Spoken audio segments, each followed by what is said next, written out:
I came home to an open bottle of wine, the good one we were saving for our anniversary, except it was Tuesday, and she was gone.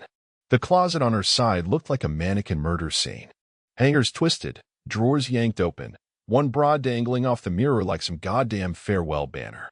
My heart didn't sink. It clenched. Cold. Mechanical. Because I already knew what I'd find next. I didn't run to the bedroom. I walked. Slowly. Each step carved a groove into something primal. I'd seen signs, ignored instincts, blamed stress, blamed my own reflection. But when I opened our joint banking app, and the balance flashed 0, I just stared at the screen. Blank. Numb. Then I saw the transfer memo. You're not my future anymore. M. She even signed it. Like a breakup napkin from a teen soap opera. She took everything. Not half. Not her share. Everything. The savings we built from scratch. My bonus from the security firm. The money I got from selling Dad's shotgun collection. The remodel budget. She left me with $43.16, a frozen turkey in the freezer, and a sympathy card from her mom I never threw away. But that's not what broke me. It was the text she sent an hour later. I've never felt this alive. He makes me feel 20 again. We're starting fresh in Cabo. Please don't ruin this with your usual guilt trips. Her new 20-year-old toy. Barely legal, acne still punching through his cologne, probably thinks a Roth IRA is a dinosaur. Cabo? With our money? I laughed. Out loud. A raw, breathless bark. Then I reread her message 5 times. That last sentence stuck out like a rot under fresh paint. Don't ruin this with your usual guilt trips. As if I was the problem. As if the silent sacrifices, the extra shifts, the late-night back pain, the overtime I pulled while she couldn't sleep and went on her midnight Target walks were all emotionally abusive now? I didn't reply. I didn't scream. I didn't beg. I pulled out my old safe key. The one she forgot existed. Inside was a flash drive, one I labeled Karma. Just in case. Because deep down, I always knew she was the type who'd smile through betrayal if she thought it made her the victim. It wasn't surveillance footage. Wasn't a journal or dramatic voicemail. It was something worse. Transactions. Not the ones she just made. These were older. Coded. From months ago. Transfer trails she thought she was slick enough to hide, except she never figured out that her sugar high-tech boy didn't understand how to spoof IPs properly. And she forgot who helped her dad get off the hook during that internal investigation at the credit union back in '08. I know how banks think. But the star of the show? That was something she definitely forgot about.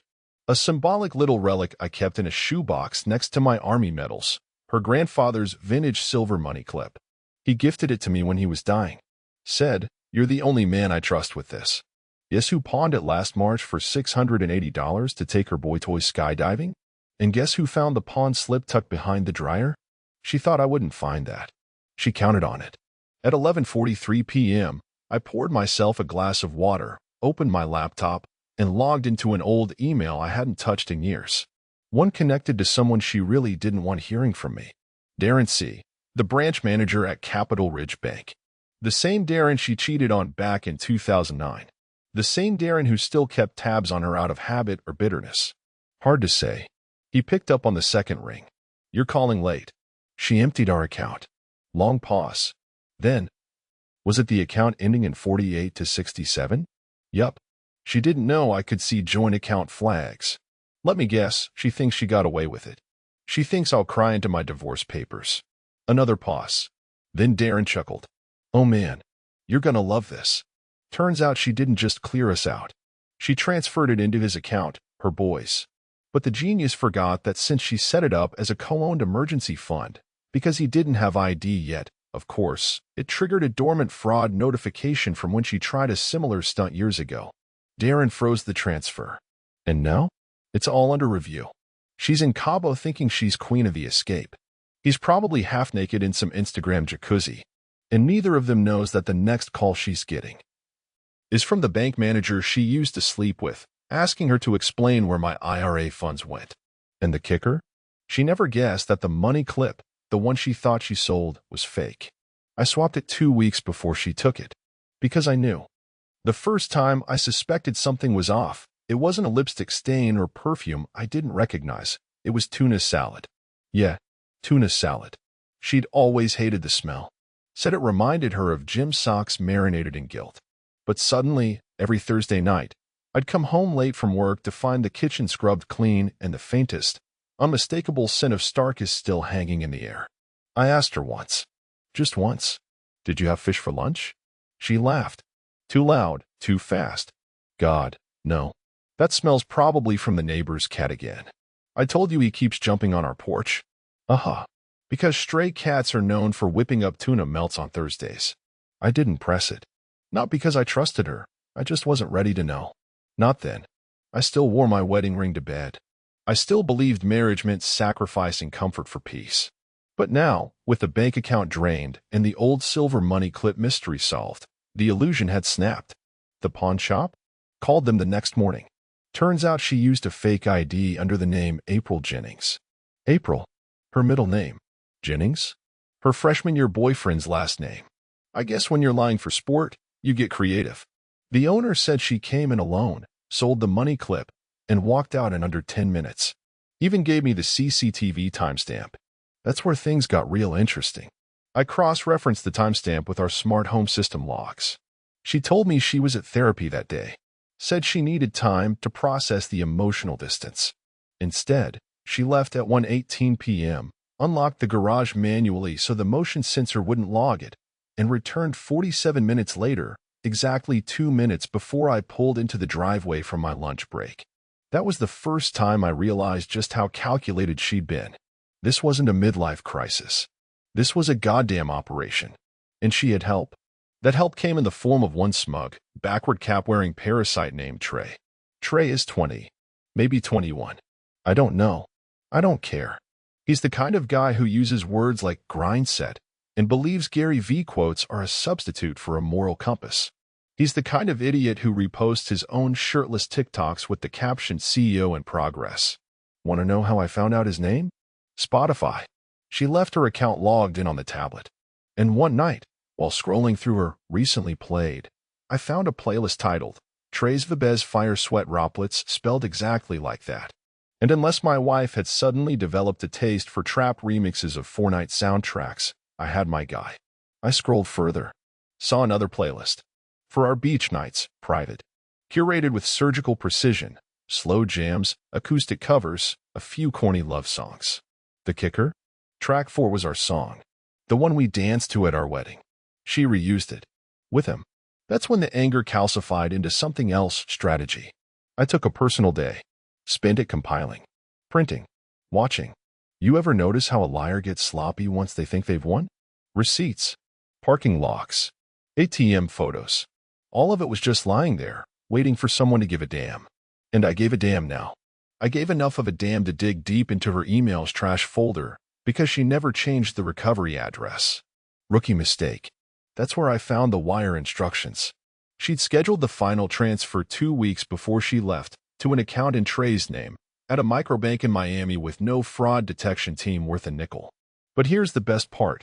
The account wasn't just his. It was a custodial account, opened with her name listed as guardian, because the genius still couldn't legally manage his own funds. She signed her own trap. I forwarded everything to Darren. The fake ID at the pawn shop. The timestamp comparison. The custody clause in the bank transfer. And Darren? Let's just say old flames die hard, and she burned him badly enough back then that he practically rubbed his hands together when I said, "Want to bury her professionally?" He agreed to freeze all related activity across both their accounts and submitted a formal report. It's under bank review, which means legal headaches, frozen assets, and a federal audit likely inbound. But it gets better. Because Trey, per naive Trey, didn't know something she never told him. That I still own 40% of the house she's trying to sell behind my back. How do I know? She scheduled a property appraisal while I was on a business trip. Left the notice in the trash. I was home the whole time, in the guest room, pretending to travel while setting up a small camera in the hallway.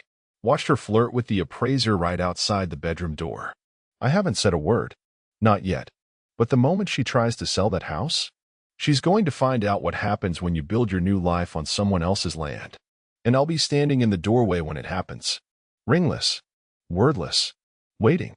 3 days after she drained our account and skipped off to Cabo with Captain Protein Shake, I walked into the local hardware store and bought a $7 combination lock. Not for the garage, not for revenge, for a drawer.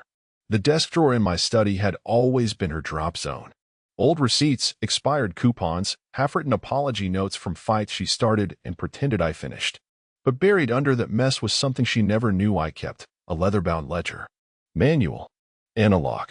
No cloud backups. No digital trails. Just ink and cold facts. That ledger held every suspicious expense from the last 2 years. Every Target run that ended with a $190 charge but no bags in the house. Every Lyft ride from yoga that dropped her 5 blocks from some Airbnb, not the gym. Every girls' weekend that oddly coincided with charges from hotel bars under names like La Roca or La Sin. She never noticed I kept those printouts. Never saw the notes I made. She assumed I was just some ex-military dummy who couldn't handle QuickBooks. Funny how men like me only get called dumb after we stop reacting. But here's the thing. I was never trying to trap her. I just wanted the truth. And when you want the truth badly enough, you stop asking questions and start listening to the lies. One night, months ago, we were lying in bed, and she asked me something strange. If I died tomorrow, would you be able to access my accounts? I blinked. I guess. You've got that binder in the safe, right? She nodded, but then added, good. Just don't open it unless something really serious happens. Turns out, the binder was a decoy. Nothing but old tax documents and some prepaid funeral plan brochure her mom made her buy. The real binder? That was with her sister, Jenna. Now, Jenna and I never got along. She once told me I had the emotional range of drywall. But she did love one thing more than drama, wine. So I invited her over. Meredith left, she asked, swirling her glass like we were at a vineyard instead of my empty kitchen. Yep, took everything. Even the cat. Jenna snorted. I told you about her. Told you when she started, working late, 3 months ago. You said it was for a promotion. She promoted herself to parasite. A few glasses in, she got loose. Sloppy. Started talking. She said if you ever found out, she'd blame it on your PTSD. Said you'd probably overreact. That's why she made Trey keep his name off everything. I didn't blink. I just poured her another glass and slid a sealed envelope across the table. What's this? Proof she used your address to open a dummy LLC. Fake invoices. $3,000 in false consulting services. Your name's on the receipts. Her face drained. Jesus Christ, she used me? Just like she used me. And now she's trying to sell my house, using your good name, while tanning her surgically enhanced ass in Mexico. Jenna didn't say a word for about 10 full seconds. Then she pulled out her phone. And this is where the story turned. Because what she showed me wasn't just dirt, it was arson. Screenshots. Text from Meredith. Dated. With timestamps. Including one particularly tasty gem. He won't fight. He never does. He'll just mope and let the lawyer take care of it. He's like a sad couch. Just sits there and takes it. Trey says I deserve better. Younger. Someone who still gets hard without vitamins. There it was. The humiliation. It hit for half a second, then passed. I smiled. Jenna, I said calmly, you just became the most important person in this entire story. Because now I had something better than a confession. I had intent. She planned it. Premeditated theft. Fraud. Defamation. I could build a case. And I already knew who would help. My old buddy Frank, a bulldog divorce attorney with a caffeine addiction and an iron bladder, owed me a favor. I saved his nephew's job at the security firm last fall when a kid got caught sneaking out company data to impress a girl. One call and Frank cleared his schedule. Let me guess, Frank grunted over the phone. She ran off with a Zumba instructor and left you with the mortgage? Close. Cabo, 20 years old, no brain cells. Perfect. Send me everything. But the real knife? The real twist? That came when Darren called me again. Hey, he said, you're gonna want to see this. She's back. Back. Yeah. Just walked into the branch in Miami. Asked why the funds were frozen. Got loud. Caused a scene. What did you tell her? Darren chuckled. I told her the joint account was under investigation for potential wire fraud and that the custodial clause triggered a compliance audit. She turned white. Trey asked if this meant he was getting arrested. And she slapped him. Oh, baby. But we're not done. Because the money? That's still frozen. And Meredith? She's about to find out that the real damage isn't in dollars. It's in what I'm about to do to her name, to her reputation, to the fantasy life she built on my damn back. Next stop, her employer. She forgot I still had access to that email too. She always underestimated silence, especially mine. Meredith had this belief that the loudest person won. The one who screamed first, cried hardest, or stormed out with the most dramatic slam of the door. She thought silence was surrender, but silence is where men like me do the most damage. So I waited, while she sipped cocktails in Cabo and posted filtered selfies with tray captioned, "Starting fresh palm tree kiss mark." I stayed off social media, off the radar, and very much on task. She didn't know I still had admin access to her old laptop. The one she used for freelance consulting before Trey convinced her she was too spiritual for corporate work. I bought that laptop. I set up her first accounts. I even connected them to our home Wi-Fi, which, surprise, auto-synced her cloud backups every 48 hours. And when I opened her files, I didn't find just receipts and selfies. I found templates. She had pre-written breakup letters, multiple versions. One for if he cries, one for if he gets mad, and one disturbingly titled Legal Softeners, Custody Angle. Custody? Of what? We never had kids. Then I remembered something she once joked about over dinner. If we ever split, I'm getting the dog and the sympathy vote. She was laying groundwork, prepping her narrative, and in every version of it, I was the monster, the emotionally distant vet with anger issues and control problems. She even had a spreadsheet titled Character Journal, M, with 2 tabs, strengths and flaws. Under flaws, she listed poor communicator, dismissive of her dreams, insensitive to female needs, potential for PTSD outbursts, financial gatekeeper. It wasn't a journal. It was a script. She wasn't just cheating on me. She was writing a villain she could leave and feel justified about. A caricature, something clean, socially acceptable. I didn't touch anything, didn't alter the files. I copied everyone to a hidden USB I named Final Act. And then I called Mark. Mark is her boss. Technically, regional VP for an eco startup she latched onto a year ago. One of those "we're changing the planet with artisanal algae" kind of operations. She only worked there part-time, but she made sure everyone knew she was changing the world. I introduced myself as an investor, scheduled a Zoom call under a fake name, Michael Rayner, an alias I've used before, back when I ran ops in private security. Mark showed up on time, with a Patagonia vest and the attention span of a cat in a laser maze. "Michael, good to meet you. So tell me, what excites you about our green future?" I smiled. "Oh, I'm just fascinated with how you vet your consultants." He blinked. "Sorry. I mean, hypothetically speaking, what would happen if one of your trusted voices turned out to be siphoning client data to fake accounts in Miami?" Silence. "And what if she listed your company as an income source for a custodial bank account under a fake business ID, with her own boyfriend as the beneficiary?" "Who are you?" I leaned in. "I'm the man she left broke, and the man who just sent your compliance officer everything he needs to decide whether to keep her name on your client list or your legal liability list." Click. Call ended. 10 minutes later, my phone rang. It wasn't Mark. It was her. Blocked number. I answered anyway. "You smug bastard. What did you do?" Her voice cracked. Not scared. Just furious. The kind of fury you reserve for someone who doesn't play by your script. "I let your boss know how eco-friendly your embezzlement strategy was. Carbon footprint of a criminal record, I'd guess. You've gone too far. This isn't just about us." "Oh, sweetheart.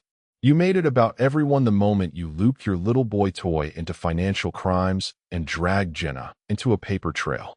You're insane." "No, Meredith. I'm quiet. You just forgot what that looks like." She screamed something I didn't catch. Might have been a threat. Might have been Trey sobbing in the background. I hung up. No words. Just click. I went back to the ledger. On the final page, I wrote a new entry. Asset recovery, in progress. Collateral damage, acceptable. And I smiled, because she thought the worst I could do was file for divorce. She forgot I come from a world where we don't start fights. We end them. Next, I'm taking the house off the market myself. She doesn't know yet that I locked the deed down weeks ago, but she'll find out when she shows up with a buyer and finds me waiting on the porch, holding the papers and the real owner's name on the title. She showed up in a white sundress like it was a rom-com reunion, flip-flops, sunglasses too big for her face, Trey trailing behind her like a lost dog pretending he owned the lawn he just stepped on. She didn't knock. She walked up the driveway with a grin and a clipboard, like I was the confused tenant and she was here to inspect the place before calling the movers. "Hey," she said, all sugar, no shame. "We've got an offer. All cash, can you believe it?" I was on the porch, sitting, calm, holding a single sheet of paper in one hand, coffee in the other.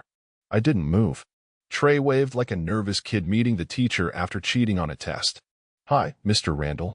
Love the yard. Really chill vibes." I just looked at him, then turned to her. "You're early. The realtor isn't due until 4. Her smile faltered for half a second. "We don't need her. Buyer's a friend. Just needs a walkthrough." "Oh, I see. So you're showing the house you don't own." "Excuse me." I stood, walked to the screen door, held it open. "Come inside. I want to show you something." Trey hesitated. She didn't. She still thought this was hers. Every square foot. Every damn memory she hadn't poisoned yet. They walked into the kitchen, and I handed her the paper. She scanned it. Her face fell apart in layers. Because that paper? That was the deed. Signed. Notarized. Transferred. Frozen.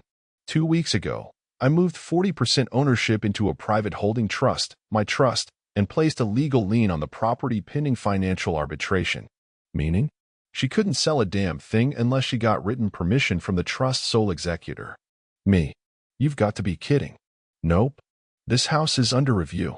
Any attempt to sell triggers a lawsuit for breach of lien restrictions.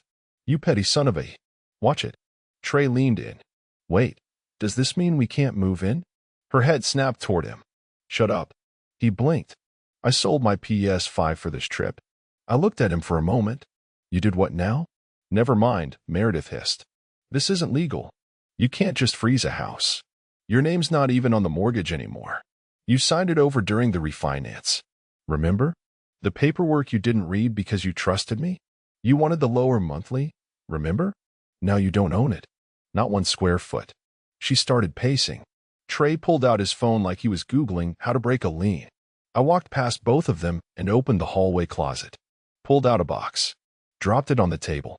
Inside, every receipt. Every invoice. Every fake business email she sent from her consulting gig. Jenna's sworn affidavit. Copies of her texts. The burner phone records. Pawn shop surveillance stills. Even the fake ID app she used, complete with IP logs from our home Wi-Fi. "See, Meredith, I could have taken this straight to court months ago. But I wanted you to show up first. I wanted you to walk in here thinking you won." She looked at me like I was something she couldn't quite name. Not a man. Not a husband. A ghost she thought she buried. "You set me up." "No. You dug the hole. I just documented it." "You bastard." Trey, oblivious, mumbled, "Wait, are we gonna be on the news or something?" I turned to him. "Not yet. Unless you want to go viral as the guy who used a custodial bank account to launder stolen marital assets. Because that's what this is." He paled. "I didn't know." "I've got screenshots of you sending bank info from her device." "You knew." He took a step back, then looked at her. "You told me this was clean. You promised." "Shut up, Trey," she screamed. But it was too late, because I already hit record on my phone 5 minutes earlier. And that confession? It was all I needed. She lunged at the phone. I stepped back. "Calm. Steady. You'll never use that," she hissed. "Oh, I won't have to," I said, sliding it into my pocket. "Because I'm not the one being audited by the IRS." "You called the IRS?" "No, but your employer did. Mark didn't want to be named in a federal complaint." Her face went still, like she forgot how to blink. Trey whispered, "I want to go home." She didn't answer. And me? I just smiled. Because for the first time in this whole disaster, I wasn't reacting. I was leading. And we were only halfway done. Because I hadn't told her yet that I also froze her passport. She won't find that out until the Cabo flight home. When immigration pulls her aside and asks why her name just triggered a financial crime alert at customs. The text came through at 3:17 a.m., vibrating on the nightstand like a cockroach trapped in a drawer. You're evil. You planned all this. How could you do that to me? I didn't respond. She was finally starting to understand. The Cabo dream had cracked somewhere between the flight home and that cold little room at customs, where they asked her if she was aware that her joint bank account was under federal review. She said it was a misunderstanding.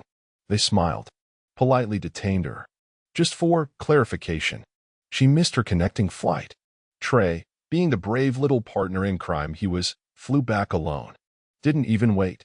By the time she made it to Miami the next day, the only person there to greet her was a process server holding a padded envelope.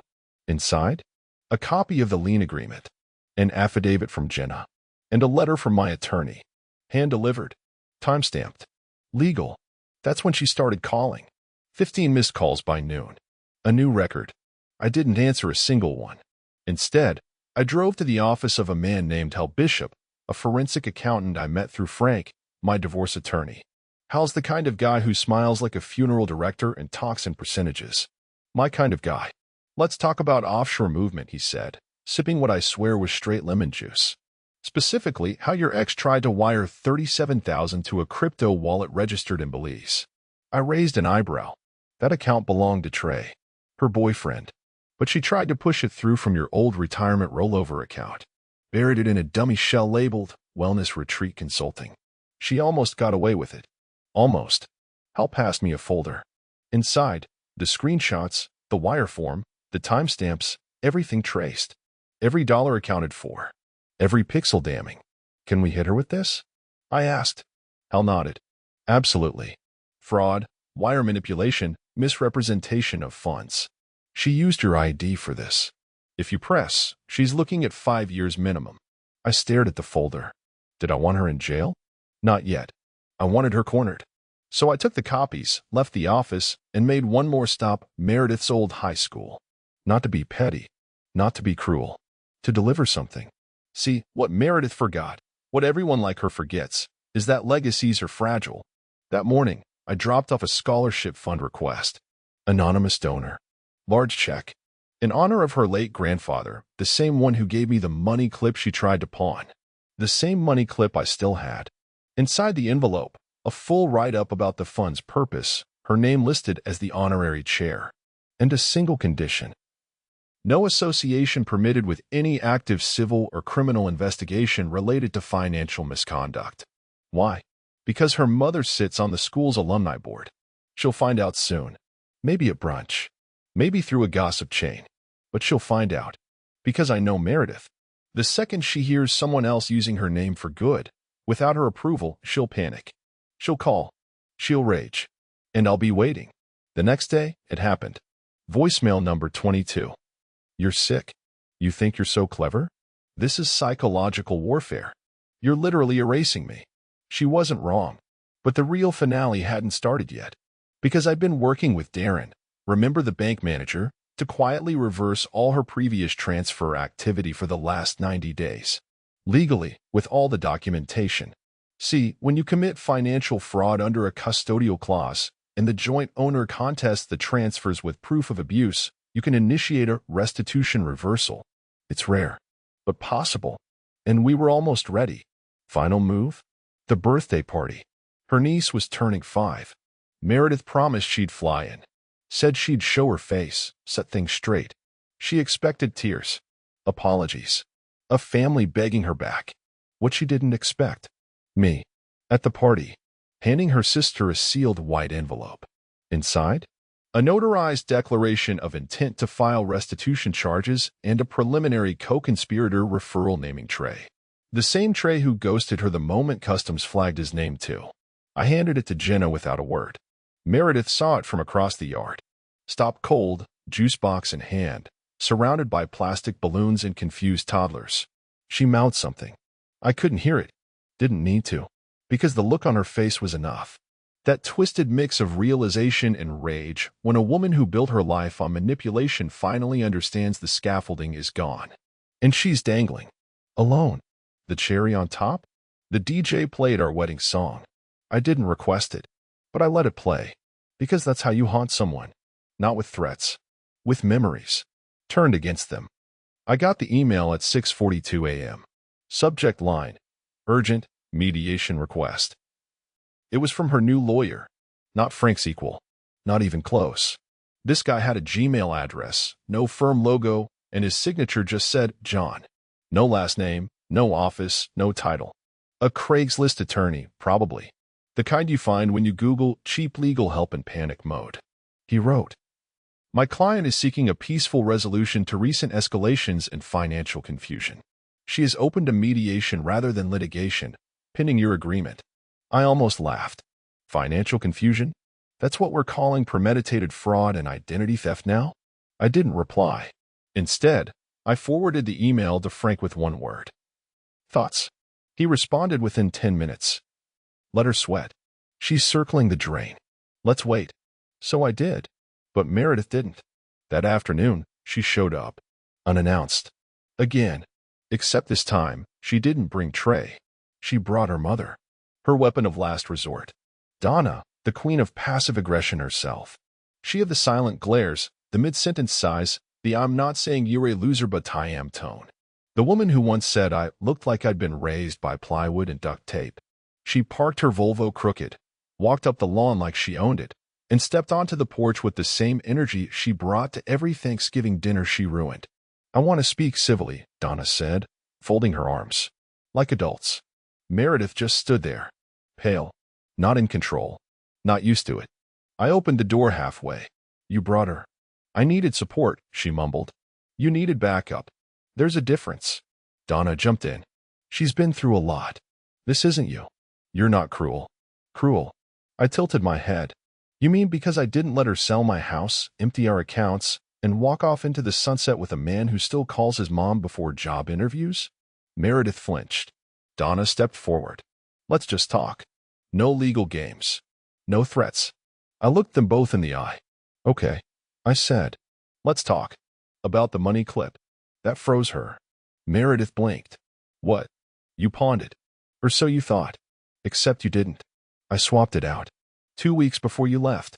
Donna narrowed her eyes. "What money clip?" "Your father's," I said flatly. "The one he gave me when he died. Said I was the only man he trusted." Meredith's face cracked, really cracked, for the first time. "You're lying," she whispered. I stepped inside and returned with the real one. Pristine. Untouched. Still cold from the safe. "I knew," I said softly. "I knew before you left. Before the transfer. Before Cabo." She took a step back like it was a weapon. And in a way, it was. "Why?" she choked. "Why let me go if you knew?" "Because watching you unravel in real time is better than any courtroom." Donna grabbed her daughter's arm. "We're leaving." But Meredith didn't move. She just looked at me. Like she saw someone she hadn't met before. A version of me that had existed in the background all these years. The quiet one. The patient one. The dangerous one. "I just wanted to feel alive again," she said, almost to herself. I nodded. "And now you do. Welcome to it." They left. Wordless. And as their car disappeared, I picked up my phone. Dialed Hal, the forensic accountant. "Flip the switch," I said. "All of it?" he asked. "Yes," I said. "Time to make it official." Because here's the thing Meredith didn't understand. She thought humiliation was the worst consequence. She thought public embarrassment, being exposed, was the end of her story. She forgot about paperwork. Because now, Hal was releasing the full fraud report to the bank's legal department, to her employer's ethics board, and to 2 regulatory agencies I'd been quietly feeding documents to for weeks. The restitution reversal? Going through. The crypto wire fraud? Flagged. The LLC? Dissolved under fraudulent registration. Her accounts? About to be frozen permanently pending a compliance audit. And her passport? Revoked. Not by me. By the U.S. Department of State. Turns out, when you commit financial crimes across state lines using a falsified identity, you go on a watch list. And people on that list? They don't fly. They sink. Which is what Meredith was now doing, slowly, quietly, incompletely. And the best part? We still hadn't even filed for divorce. Because when I do, it's going to be public, messy, and final. I didn't plan to go to the ethics board hearing, but I did. Not to testify, not to gloat.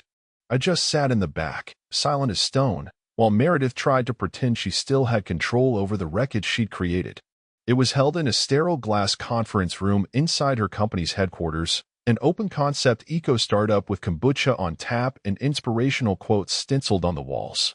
She used to brag about working there like it was NASA, called herself a voice for green futures, said her work would outlive profit. That irony aged like milk. There were 5 people seated at the table.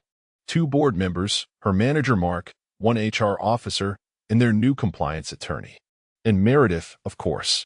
Alone. No Donna. No Trey. Just her, in a beige pantsuit she probably thought said, remorseful professional, but really screamed mid-budget court drama. They went easy at first. Asked about the joint account transfers. She denied malicious intent. Said it was a communication breakdown between spouses. Then came the part about the fake consulting LLC. The offshore crypto transfer. The use of the company name as an income source on bank documents without authorization. Her hands trembled. That was a personal project. I never intended to involve the company. Mark, her boss, flipped to the final page of the printout. The account used our EIN number. That is company involvement. You misrepresented our identity to shield a personal transaction. Do you understand the gravity of that? Her voice cracked. I didn't know Trey used that form. Your digital signature is on it. Silence. One of the board members cleared her throat. Ms. Randall, did you fabricate invoices listing us as clients for the purpose of deflecting a fraud investigation from your spouse's legal team? I didn't fabricate. I borrowed the format. Borrowed. The word echoed like a bell of guilt. She still couldn't admit it. Still couldn't say it straight. But it didn't matter. They'd already made their decision. She was suspended pending investigation. Effective immediately. And Mark? He didn't say a word. Just slid her nameplate off the table and laid it face down. She didn't cry until she walked past me on the way out. Her eyes met mine for a split second, wide with disbelief, like I was supposed to look away. Like I was the shameful one. But I didn't flinch. Because the man she walked away from, the man she called boring, predictable, emotionally dead, he was now a walking obituary to her reputation. And I wasn't even finished. 2 days later, the real blow landed. The house. She tried again, this time through a quiet backdoor negotiation with a different realtor. She assumed I wouldn't hear. I did. She didn't know that the title office now flagged her name in bold red. That any inquiry about the property automatically triggered a report to me as the primary trustee. I waited. Then I called the realtor myself. Hi, I said. The property you're listing? That's not for sale. Sorry. You've been misled. And unless you'd like to be part of a federal dispute over a falsified deed attempt, I'd advise you to drop the client. There was a long pause. Then a nervous chuckle. Yes, sir. I'll make a note of that right away. Within hours, she texted me. You're ruining my life. You've made your point. Enough already. I read it twice. Then replied. We're not at the ending yet. Because she still hadn't felt what I felt. Not truly. She hadn't woken up to an empty house. Hadn't stared at a bank account flashing zero. Hadn't swallowed betrayal while someone else posted selfies with her savings. So I gave her a taste. The restitution reversal hit that week. Over $84,000 retracted. Her accounts emptied, this time legally. And the best part? The funds landed back in my name. Frank sent her the final tally with a bow on top. As per agreement, the recovered marital assets now reflect sole ownership by our client. Meredith tried to fight it. Filed a motion to contest. It was denied within 24 hours. Too many receipts. Too many signatures. Too many lies. She called again. I didn't answer. Then, late one night, I saw it, on Facebook, of all places. Her profile was gone. Vanished. But Trey's? Still there. He'd posted a new video. Shirtless. In some cheap gym. Captioned. Time to get focused. Can't trust nobody these days. 100 points. No tags.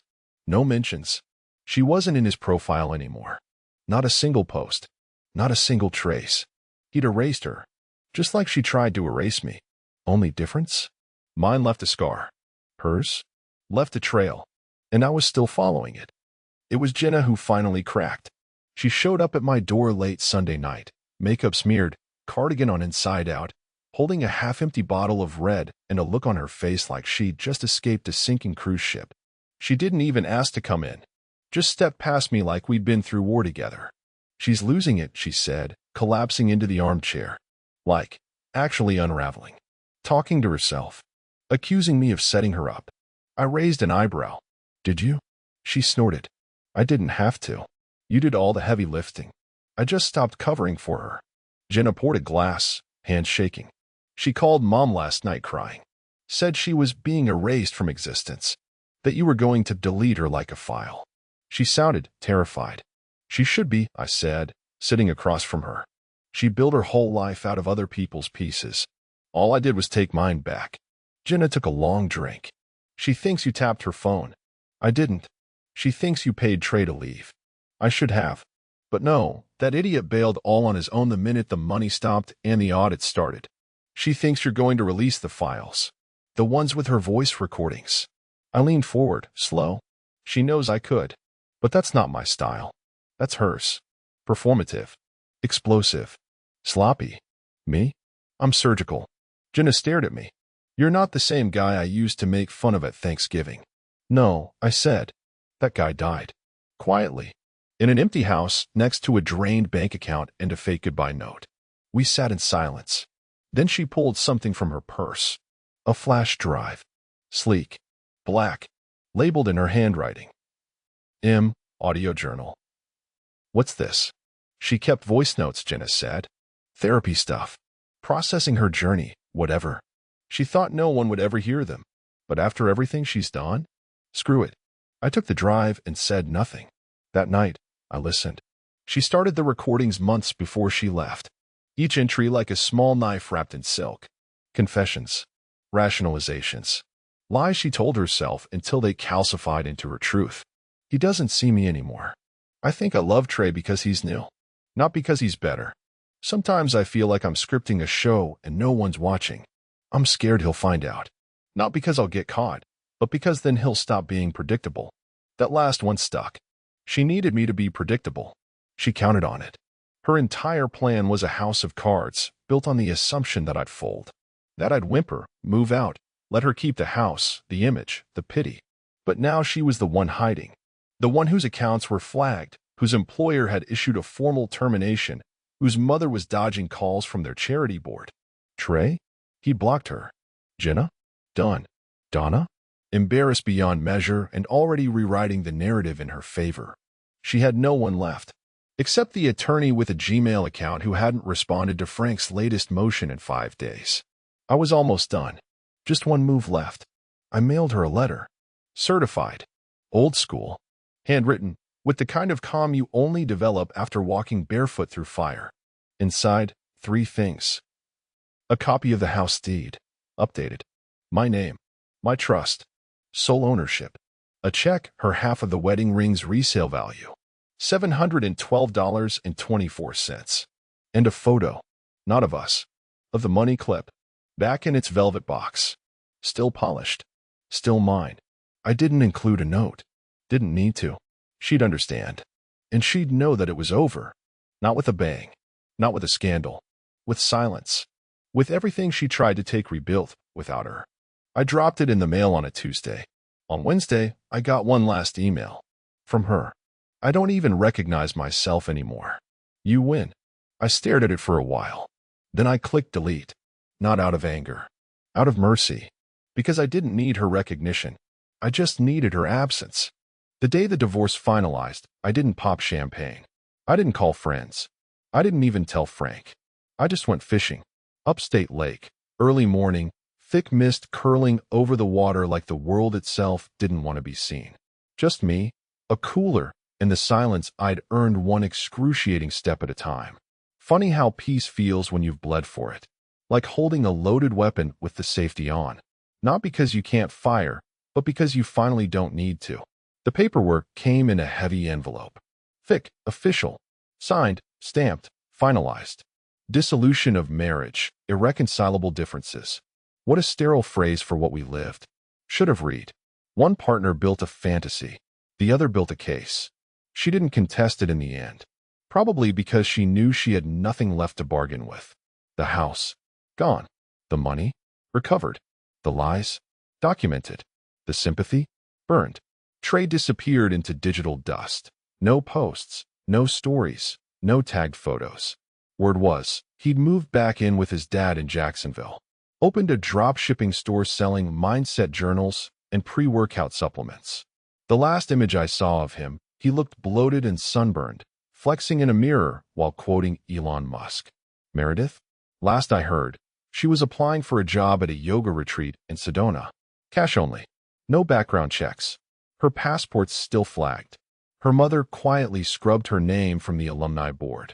Jenna blocked her after Meredith accused her of collaborating with the enemy. I guess I'm the enemy now. Good. Because enemies remember. And I remember everything. Like how she used to say, "You're too calm, it's creepy." How she mistook stillness for weakness.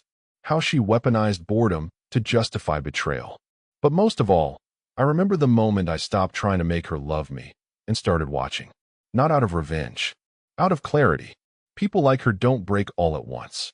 They peel, layer by layer, excuse by excuse, until there's nothing left but the hollow echo of their own performance. And when the spotlight's gone, they choke on the quiet. Which brings me back to the lake. The sky opened around noon. Sun came through like an apology. I caught nothing. Didn't care. I hadn't come to reel anything in. I'd come to let go. When I got back to the cabin, I found one last message on my phone. No number. Just this. You'll always be the man I couldn't understand. I hope you find peace. I stared at it. Then I laughed. Because I already had. And she'd never understand what real peace costs. Not until she pays for it with the one currency she spent her life hoarding. Control. It's gone now. Just like her. I sat on the porch as night fell, beer in hand, the stars showing up one by one. Uncaring, distant, honest. And for the first time in years, I didn't need anything from anyone.